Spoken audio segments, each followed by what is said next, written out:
오늘은 우리가 계속 나누던 요셉의 이야기로 은혜를 나누려고 합니다. 사람들은 잘 잊어버립니다. 나이가 들면 더 잘 잊어버리게 되죠. 어제 점심을 먹고 제가 뒤뜰에 잠깐 나갔습니다. 작은 사과나무가 있는데 그 옆에 호수에서 물이 나오고 있었습니다. 땅에 가득 차 있고 벽까지 적시고 있었습니다. 너무 놀라서 물을 끄고 얼른 들어와서 아내에게 큰일 났다고, 이게 물이 이렇게 계속 나오니 이게 어떻게 된 일이냐고 그랬더니 아내가 나무에 물을 조금 주고 금방 끄려고 했는데 까먹었다고 그렇게 얘기를 했습니다. 몇 시간 동안 계속 나와 있었던 거죠. 우리는 이렇게 잘 잊어버립니다. 괜찮습니다. 잊어버릴 수도 있죠. 그런데 오늘 말씀을 보면 사람들은 중요한 것들도 자꾸 잊어버려요. 그러나 우리가 꼭 잊어버리지 말아야 할 것이 있습니다. 그것은 하나님께서 나를 절대 잊어버리지 않으신다는 겁니다. 나를 기억하신다. 이것을 우리가 꼭 오늘 기억하시고, 하나님은 나를 잊지 않으신다. 여러분 이거 하나 꼭 마음에 새기고 돌아가시기를 바랍니다. 술 맡은 관원장과 빵 굽는 관원장이 요셉이 있는 감옥에 들어왔습니다. 어느 날 그들이 꿈을 꾸었는데 그 꿈이 무슨 뜻인지 몰라서 고민을 하고 있었습니다. 애굽 사람들은 꿈을 중요하게 생각했죠. 신들이 꿈을 통해서 말을 한다고 믿었기 때문입니다. 애굽과 고대 근동 지역 나라에서는 꿈을 해석한 역사적인 기록들이 참 많이 있습니다. 돈을 받고 꿈을 해석해 주는 전문가들도 있었어요. 마술가 또는 와이즈맨, 지혜자라고 불렀습니다. 그들은 꿈이나 자연의 징조를 해석한 자료들을 모은 큰 책을 가지고 있었습니다. 그 책을 가지고 꿈의 작은 부분까지 해석을 해주는 겁니다. 잘 이해할 수 있게 설명을 해주었습니다. 두 관원장은 지금 감옥에 있을 정도로 아주 힘든 상황에 있었기 때문에 꿈을 해석해 줄 사람이 꼭 필요했어요. 그런데 감옥에 갇혀 있기 때문에 그들에게 갈 수 없어서 마음이 너무 무겁고 힘이 들었습니다. 요셉은 지난 밤에 꾼 꿈 때문에 불안해하는 관원장들에게 무슨 일이 있으세요? 안색이 오늘 안 좋으시네요? 라고 물었습니다. 그러자 이렇게 대답을 했어요. 우리가 꿈을 꾸었는데 해석해 줄 사람이 없습니다. 요셉은 그 문제를 해결할 수 있는 방법을 오늘 가르쳐 주고 있습니다. 8절 말씀인데 우리 같이 보겠습니다. 같이 보십니다. 시작. 그들이 그에게 이르되 우리가 꿈을 꾸었으나 이를 해석할 자가 없도다. 요셉이 그들에게 이르되 해석은 하나님께 있지 아니하니까 청하건대 내게 이르소서. 요셉은 지금 관원장들의 생각을 바꾸고 있습니다. 꿈을 해석하시는 분은 하나님밖에 없습니다. 애굽의 마술사나 지혜자가 아닙니다. 사람이 쓴 책이 그것을 알려주지 못합니다. 하나님은 모든 것을 다스리십니다. 또 꿈을 주시는 분도 하나님이시고 그것을 완전히 아시는 분도 하나님이십니다 라고 말했습니다. 하나님을 모르는 사람들에게 하나님을 알리고 있는 것입니다. 누구이신지를 전하고 있는 거죠. 대단한 믿음의 고백이에요. 우리도 본받아야 할 모습이라고 생각이 됩니다. 누가 우리에게 지금 어려운 일이 있다고, 어떻게 하면 좋냐고 라고 물을 때, 고민을 상담할 때 여러분은 어떻게 대답하십니까? 잘 이겨내, 힘을 내 라고 얘기하세요? 하나님이 세상을 만드시고 다스린 분이야. 하나님께 물어보십시오. 하나님의 말씀을 읽고 들으십시오. 기도하세요. 반드시 해결의 방법을 알려주시고 도와주십니다 라고 말해 주실 수 있기를 바랍니다. 우리 자녀들이 그런 거 물어볼 때가 많잖아요. 여러분 도무지 어떻게 대답을 하십니까? 여러분의 인생 지혜로 대답을 해 주세요. 부족하잖아요. 우리도 넘어지잖아요. 하나님은 살아계시다. 너 무릎 꿇어야 돼. 하나님께 물어봐 라고 가르쳐 주실 수 있기를 원합니다. 요셉의 이야기에는 유난히 꿈이 많이 나와요. 주로 이 꿈들은 2개씩 쌍을 이루고 있습니다. 무슨 뜻일까요?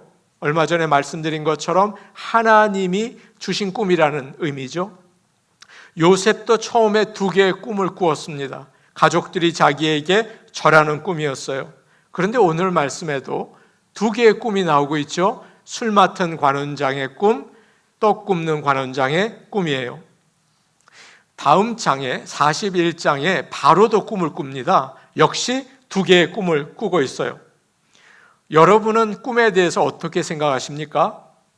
하나님이 꿈을 통해서 말씀하신다고 믿고 계세요? 심리학자들은 꿈은 우리 안에 있는 잠재의식 가운데에서 우리가 원하는 것, 우리가 두려워하는 것이 나타나는 것이다. 그렇게 이야기를 하죠. 요셉은 형들보다 높아지고 싶어하는 마음이 있었는데 그것이 꿈으로 나타난 거다. 술 맡은 관원장은 자기가 잘못한 것이 없다고 생각을 하고, 떡 굽는 관원장은 자기가 잘못한 것 때문에 죄책감을 가지고 있었는데 그것이 꿈으로 나타난 것이다. 바로의 꿈은 어떻습니까? 바로가 나라를 다스리다 보니까 우리나라가 정말 풍년이 되면 좋겠어. 흉년이 되면 어떡하지? 라는 그 마음이 꿈으로 나타난 것이다. 아마 심리학자들은 그렇게 해석하지 않을까요? 그러나 성경에 나오는 꿈은 하나님이 주신 것입니다. 성경이 만들어지기 전에, 우리가 읽는 성경이 만들어지기 전에 하나님은 선지자들을 통해서 그리고 꿈을 통해서 말씀하셨어요. 그러나 오늘날은 선지자보다 꿈보다 성경을 통해서 말씀하십니다. 여러분 이것을 믿으시기를 바랍니다. 하나님이 세상을 어떻게 다스리시는지, 우리를 얼마나 사랑하시는지, 우리가 어떻게 살아야 하는지 모든 것이 하나님의 말씀 성경에 들어있어요. 하나님은 더 이상 꿈을 통해서 말씀하실 필요가 없으신 거죠. 그러니까 여러분 아침에 일어나서 어저께 무슨 꿈을 꾸었지? 그게 무슨 뜻이지? 너무 해석하려고 애쓰기보다는 아침 일찍 하나님의 말씀을 피시고 하나님의 말씀을 묵상하세요. 그리고 기도하세요.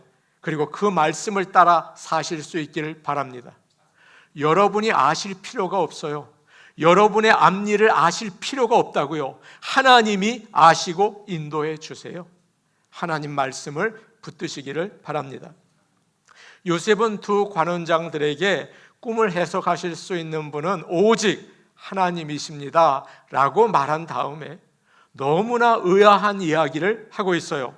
염려하지 마시고 그 꿈을 저에게 좀 알려주세요 라고 하죠. 어떻게 이룰 수 있습니까?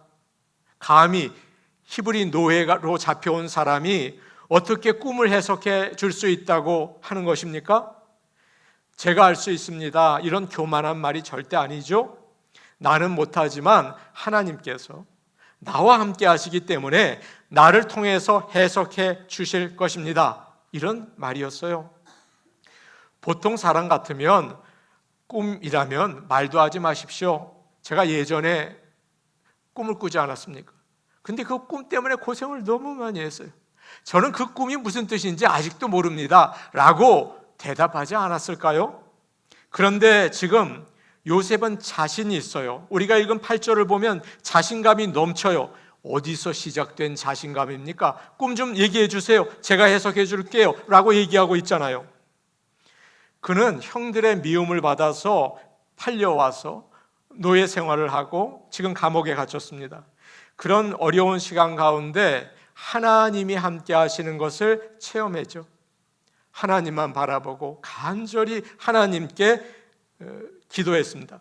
그때 그는 하나님을 만나게 됐어요. 하나님을 알게 된 거예요. 그리고 자신에게 꿈을 해석해 주시는 은사를 주셨다는 확신을 가지게 되었습니다. 그러니까 성령을 받은 베드로처럼 자신감이 넘치는 거예요. 성령 충만하시기를 바랍니다. 우리 교회가 성령 충만할 수 있기를 원합니다. 자신감이 있는 거죠. 하나님께서 요셉에게 주신 은사는 아주 강력했습니다. 나중에 관원장들이 자신들의 꿈을 이야기해 주니까 요셉은 즉시 그 자리에서 해석을 해줘요. 아, 그래요? 제가 집에 가서 기도해 보고 생각해 본 다음에 알려드릴게요. No. 그 자리에서 꿈을 해석한다고요? 여러분, 어떻게 그런 일이 가능합니까? 정말 놀라운 일이죠. 나중에 바로에게도 그래요. 바로가 꿈을 이야기해 주니까 그 자리에서 해석을 해 준다고요? 요셉은 하나님의 영에 감동된 사람이었습니다. 하나님께서 요셉에게 해석의 영을 주신 거죠. 오늘 예배드리는 저와 여러분에게 하나님께서 이렇게 놀라운 은사를 부어주시기를 축복합니다. 아멘. 미국의 흑인 인권 운동을 이끌었던 마틴 루터 킹의 이야기입니다. 그는 26살 아주 젊은 나이에 인종차별이 심했던 알라바마 몽고메리라는 도시에서 덱스터 애비뉴에 있는 침례교회 목사가 됩니다. 26살이에요. 바로 그 도시에서 로자 박스라는 여인이 버스에서 백인에게 자리를 양보해 주지 않아서 체포되고 그때부터 버스 보이콧 운동이 시작이 되었죠. 이 일을 이끌어갈 지도자가 어디 있을까 흑인들이 찾고 있다가 바로 침례교회 목사 마틴 루터 킹을 추천하게 되었습니다. 그는 이상하게도 사람들을 움직일 수 있는 파워가 있었어요. 그의 리더십 아래 버스 이용자 중에 3분의 2였던 흑인들이 전부 버스를 안 타게 되었습니다. 그때부터 킹 목사님의 영향력이 커지자 정부에서 그를 압박하기 시작했어요. 운전을 하고 가는데 경찰이 스피드 티켓을 떼기 위해서 멈추었습니다. 속도를 위반했는데 그 구간이 25마일 제한 속도 구간이었는데 마틴 루터 킹 목사님이 30마일로 다녔다는 것입니다. 경찰이 체포해서 차에 태워서 감옥에 가두었습니다. 그 이후에 마틴 루터 킹은 29번 감옥에 갇히게 돼요. 어느 날 밤이었어요. 12시가 넘은 시간이었는데 집에 전화가 왔습니다. 니걸, 이 깜둥이 놈아, 이제 그만해라. 3일 안에 이 도시를 떠나지 않으면 너를 죽여버리겠어. 네 집을 폭파시켜버리겠어. 그날 밤 목사님은 잠을 잘 수가 없었습니다. 그리고 얼마 후에 정말 아내와 어린 딸이 있는 집에 폭탄이 던져져서 현관이 다 폭파되었습니다. 언제 죽을지 몰랐습니다. 또 사랑하는 아내와 딸들을 잃을지 모른다는 생각 때문에 두려웠죠. 그는 목사의 아들로 태어났습니다. 자라나면서 신앙생활을 했지만 하나님을 개인적으로 만난 적이 없었어요. 그런데 두려움 가운데 그는 하나님께 무릎을 꿇었습니다. 간절한 기도를 합니다. 하나님, 제가 옳은 일을 해보려고 애를 쓰고 있습니다. 저는 너무 두렵습니다. 너무 연약합니다. 이런 모습을 사람들에게 보여줄 수는 없지 않습니까? 도와주세요. 그때 처음으로 그는 하나님의 음성을 듣습니다. 3번이나 들었다는 이야기가 그의 자서전에 나오는데 이런 음성이었어요. 마틴 루터야, 복음을 전해라. Preach the gospel. 진리를 위해서 일어나라. Stand up for the truth. 의를 위해서 담대히 서라. 내가 세상 끝날까지 너와 함께 할 것이다. 그때 마틴 루터 킹이 되는 것입니다. 그 순간부터 그는 두려워하지 않았습니다. 죽으면 죽겠다는 마음으로 흑인의 인권을 위해서 나서게 된 거죠. 보통 사람들은 어려움을 당할 때 하나님을 의심하게 됩니다. 그리고 위축하게 되죠. 그러나 요셉은 감옥에서 고통 가운데 더욱 하나님을 의지하게 되고 하나님이 함께 하신다는 확신을 그때 얻게 된 것입니다. 그래서 여전히 감옥에 있었지만 흔들리지 않고 오히려 어려움을 당하고 낙심한 사람들에게 오늘 말씀을 보십시오. 담대하게 꿈을 해석할 수 있는 분은 오직 하나님이십니다 라고 말씀을 전하고 있어요. 하나님은 인생의 가장 어려운 시간에 그에게 은혜를 주셨어요. 그래서 사람들을 구원하고 하나님의 영광을 나타내게 하셨습니다. 사랑하는 여러분, 어려운 가운데 있으십니까? 하나님께서 은혜를 베푸셔서 주님을 만나고 하나님의 은혜를 체험하는 가장 귀한 시간이 되시기를 축복합니다. 아멘. 드디어 두 관원장이 요셉에게 자기들이 꾼 꿈을 이야기하고 있어요. 9절에서 11절 말씀인데 우리 같이 한번 보겠습니다. 9절에서 11절 말씀입니다. 예, 우리 같이 볼까요? 시작. 술 맡은 관원장이 그의 꿈을 요셉에게 말하여 이르되 내가 꿈에 보니 내 앞에 포도나무가 있는데 그 나무에 세 가지가 있고 싹이 나서 꽃이 피고 포도송이가 익었고 내 손에 바로의 잔이 있기로 내가 포도를 따서 그 즙을 바로의 잔에 짜서 그 잔을 바로의 손에 들여놓으라. 내가 꿈을 꾸었는데 내 앞에 포도나무가 있었다. 그 나무에 가지가 셋이 있는데 거기서 싹이 나고 꽃이 피더니 포도가 열렸다. 그때 내가 포도를 따서 즙을 내서 잔에 짜서 바로에게 갖다 드렸다라고 꿈을 해석합니다. 요셉은 하나님의 도우심을 받아서 꿈 이야기를 지금 했는데 그것을 즉시 해석을 하죠. 가지 셋은 3일을 말합니다. 지금부터 3일 안에 바로가 당신을 풀어줄 것입니다. 그리고 당신이 전에 하던 일을 다시 맡길 것입니다. 바로를 섬기게 될 것입니다. 사랑하는 여러분, 만일 술 맡은 관원장이 여러분에게 이게 어떤 꿈이냐고 묻는다면 어떻게 대답하시겠어요? 저 같아도 이 꿈이 좋은 꿈이라는 것을 알 수 있겠죠? 좋은 꿈인 걸 알 수 있어요. 그런데 요셉은 정확하게 세 가지를, 여기 포도나무의 세 가지를 3일이라고 해석하고 자리에 다시 회복할 수 있을 것이라고 분명하게 이야기하고 있습니다. 어떻게 그렇게 해석할 수 있었을까요? 좋은 꿈이라는 건 알았겠지만 그 순간 성령께서 가르쳐 주신 것 같아요.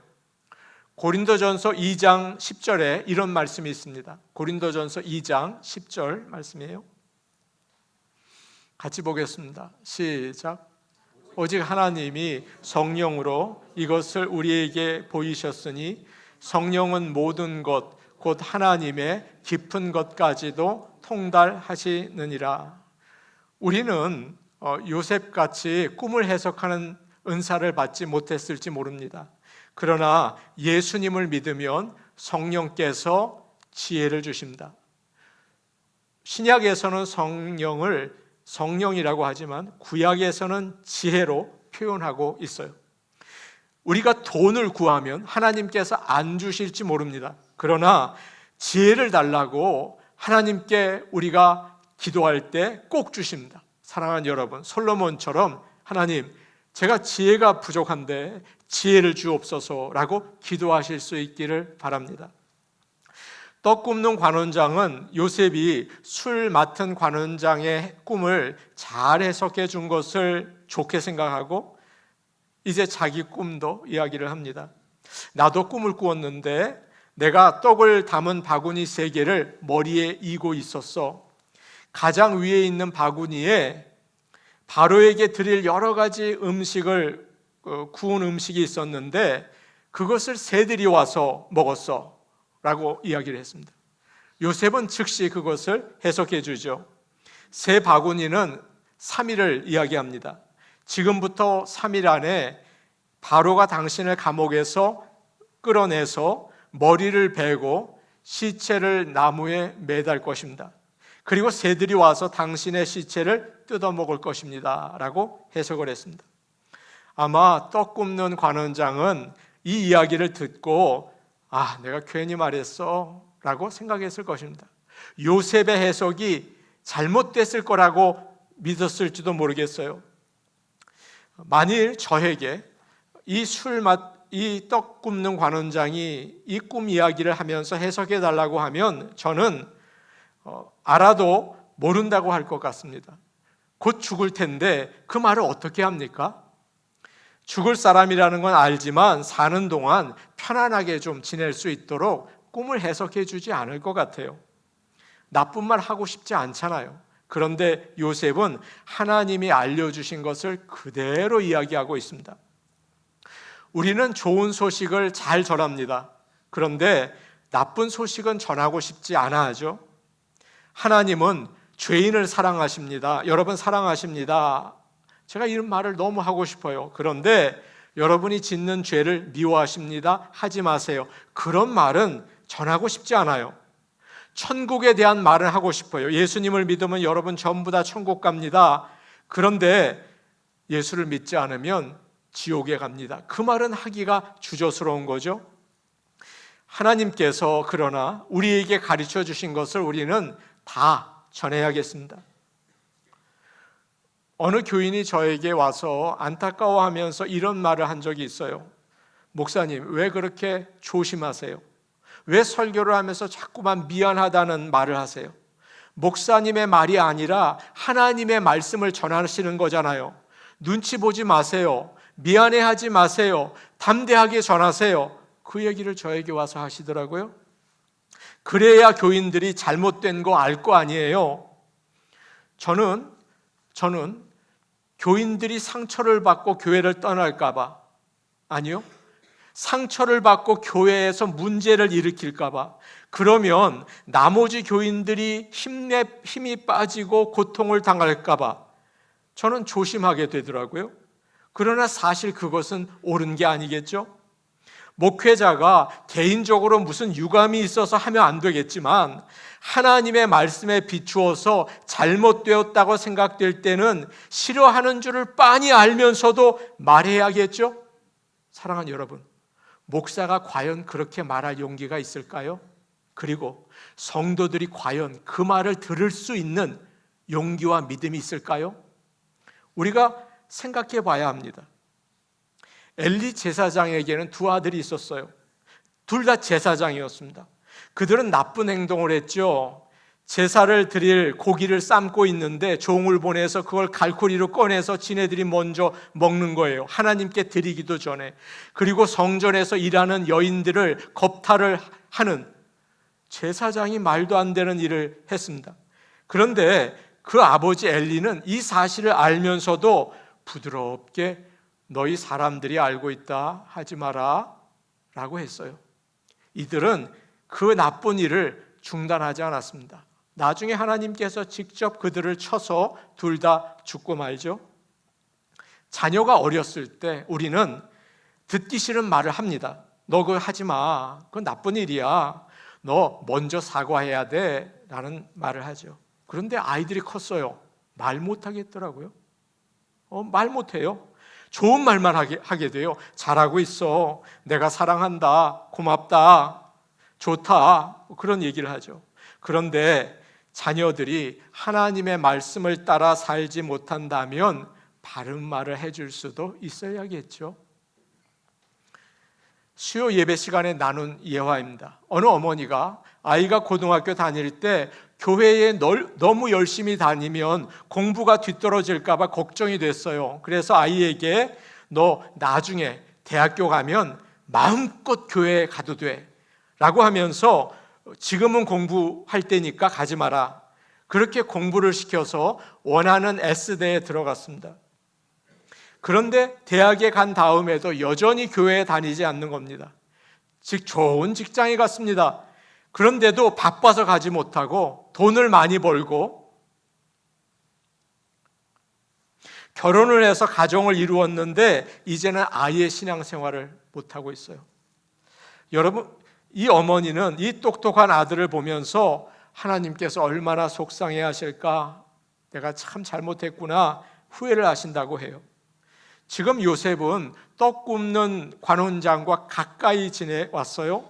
그런데 불편한 하나님의 말씀을 그대로 합니다. 3일이 지나면 나무에 매달려서 죽을 겁니다. 그렇게 이야기를 하죠.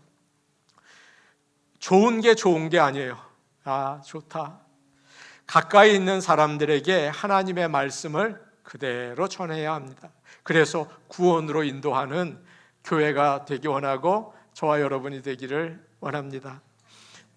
자, 이제 어떻게 됐습니까? 3일 후에 바로의 생일이었어요. 이날 요셉이 해석한 대로 모든 일이 이루어졌습니다. 술 맡은 관원장은 자기 자리를 회복하게 되었고, 떡 굽는 관원장은 나무에 달려 죽었습니다. 하나님의 말씀대로 이루어진 거예요. 모든 것이 하나님께 달려 있습니다. 그래서 사랑하는 성도 여러분, 우리의 소망은 하나님께 있습니다. 하나님을 의지할 수 있기를 원합니다. 요셉이 술 맡은 관원장의 꿈을 해석해 주고 나서 이런 부탁을 했어요. 14절과 15절인데 우리 같이 보겠습니다. 14절, 15절 말씀입니다. 같이 볼까요? 시작.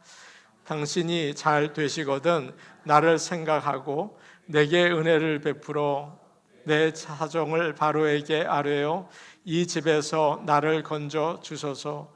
나는 히브리 땅에서 끌려온 자요 여기서도 옥에 갇힐 일은 행하지 아니하였나이다.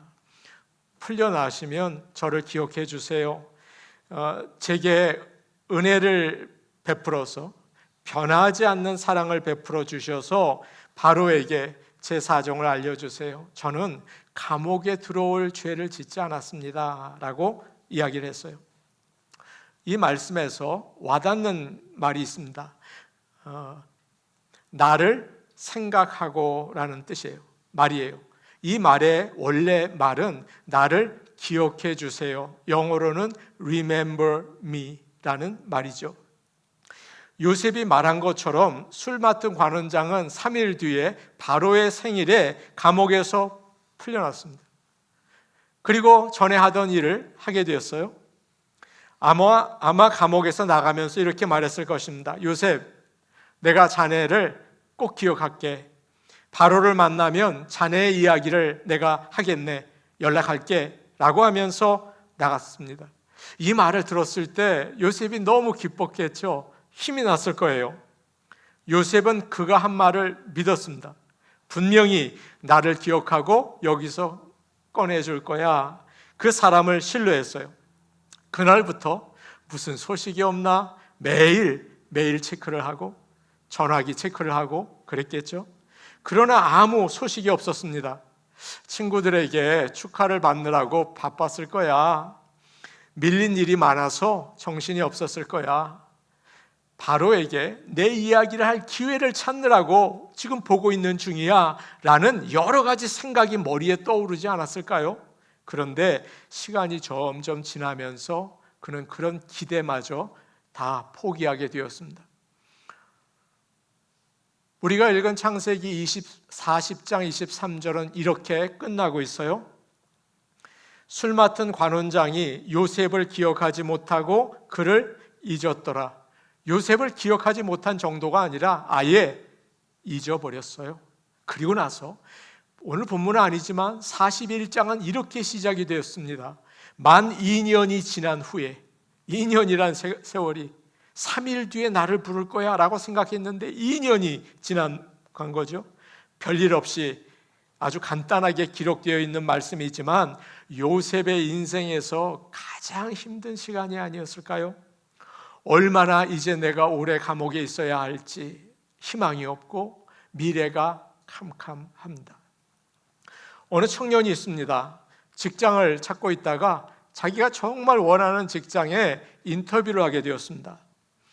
너무 못했어요. 대답을 제대로 못해서 실망하게 되었습니다. 친구들에게 떨어졌어. 나 안 될 거야. 그렇게 말을 하다가 혹시 된다면 진짜 하나님이 도와주신 거야. 그러면서 그때부터 나는 내가 되면 교회에 나갈 거야. 그런 말을 했습니다. 근데 정말 그 회사에 들어가게 됐어요. 너무 신이 났죠? 사방에 자랑을 하고 다녔습니다. 그런데 친구들이 야, 그러면 너 이제부터 교회에 나가야겠다. 그러니까 글쎄 한번 생각을 해봐야겠지 라고 이야기하고 거기서 끝이 났어요. 친구들이 말했습니다. 쟤는 하나님을 두려워하지 않나 봐. 이렇게 우리는 하나님이 은혜 주신 거, 사람들에게로부터 받은 은혜를 쉽게 잊어버리고 삽니다. 술 맡은 관원장이 그랬죠. 자기에게 도움을 준 요셉, 또 큰 은혜로 구해주신 하나님을 잊어버렸어요. 이때 요셉은 사람은 믿을 수 없구나 하는 것을 배웠을 것입니다. 하나님은 우리가 사람을 의지하지 못하게 하세요. 하나님만 의지할 수 있게 인도하십니다. 우리는 자꾸 잊어버립니다. 다른 사람도 잊어버리고 하나님도 잊어버리죠. 그러나 하나님은 그의 백성을 잊지 않으세요.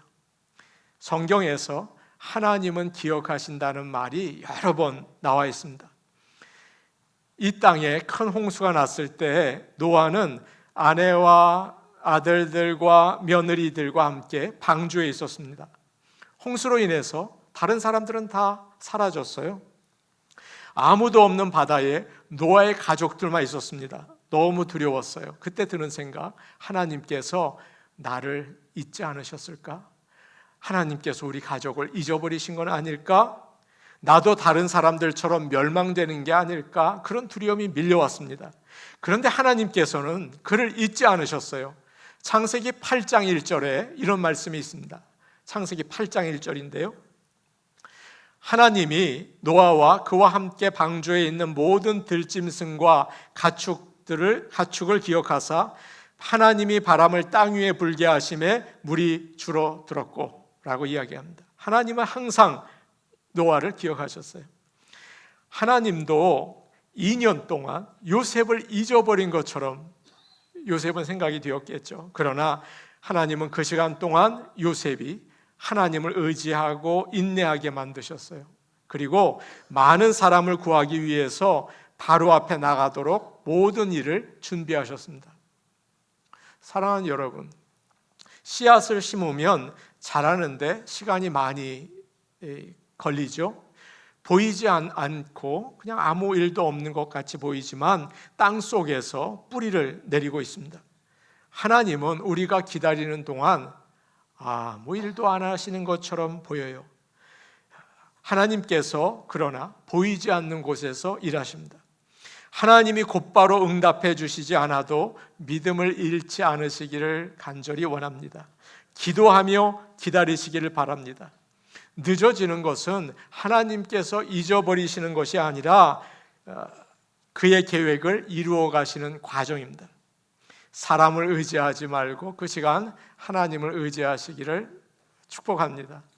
시편 146편 5절과 3절에서 5절 말씀입니다. 시편 146편 3절에서 5절 말씀입니다. 우리 같이 볼까요? 귀인들을 의지하지 말며 도울 힘이 없는 인생도 의지하지 말지니 그의 호흡이 끊어지면 흙으로 돌아가서 그날에 그의 생각이 소멸하리로다. 야곱의 하나님을 자기의 도움으로 삼으며 여호와 자기 하나님에게 자기의 소망을 두는 자는 복이 있도다.